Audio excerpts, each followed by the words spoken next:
We're talking to Dr. LMadu, and he has given us some information over the first two segments dealing with mining companies and environmental pollution in Africa. And it appears from what he has said is that the only entity that tends to suffer in this kind of situation are the people.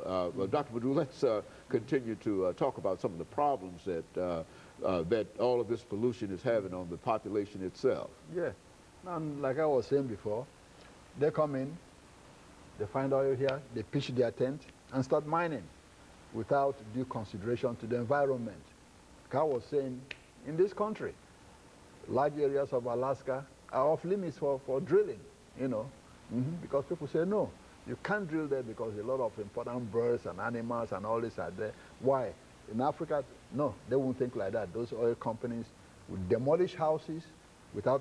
Wherever they find oil, they drill. Find oil, they drill, and the people who own the land and who own the houses are not paid adequately. Now, they will say, oh yeah, we pay compensation. But there's a big difference legally between paying compensation and paying adequate compensation.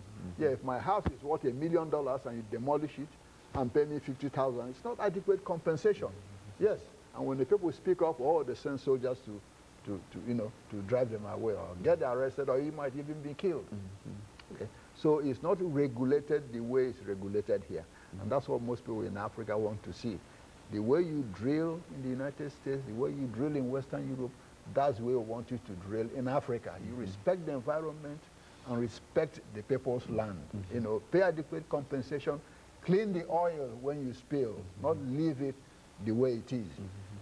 Now, to the credit of some of the mining companies, at times they get the local companies to clean, you know, their mess.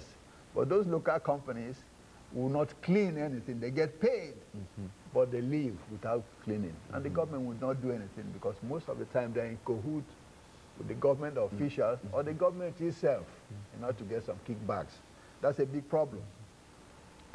Most of the old, you know, used computers and all this are dumped in Africa.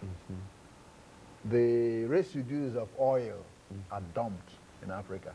A few years ago, in 2006, a company called Trafigura, which says is the largest privately owned oil, you know, entity in the world, dumped thousands and thousands of tons of toxic materials in the Ivory Coast, you know, on the shores of Abidjan.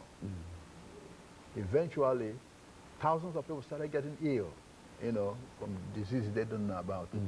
Never had before, but all of a sudden everybody's got the same disease. All of a sudden everybody's getting sick. The people started complaining, the company shut its ear, and eventually it got sued and all that, and they agreed to pay compensation to over 31,000 people who got sick because of it. Why did they allow them to dump it there? No, because some government officials turned their eyes elsewhere, got their own money in their pocket, and let them dump and kill their people. Okay? In Zambia, even now, in Cabo, a place they call